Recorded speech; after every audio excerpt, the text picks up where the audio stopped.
কাল তো আমার জন্মদিন, ওর কি মনে আছে নাকি ভুলে গেছে? হ্যাঁ, আমার মনে হয় ও আমাকে সারপ্রাইজ দেবে। আর যদি না দেয়, মনেই না থাকে, আমি বরং ওকে মনে করে দিই। তো মালটা আসছে, এবার শুরু করি। হ্যাঁ মা, বলো। কাল কাল তো বাড়ি আছি, কিন্তু যেতে পারবো না।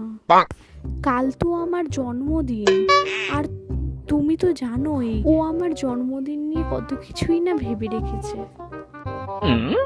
না, আমি যেতে পারবো না, তুমি বরং চলে এসো। আরে তোরা যে কি বলিস, কাল কি করে পার্টিতে যাব? কাল তো আমার জন্মদিন, আর তোরা তো জানিস ও কতটা কেয়ারিং। আমি জানি ও আমার জন্য সারপ্রাইজের প্ল্যান করে রেখে দিয়েছে। আমি যেতে পারবো না।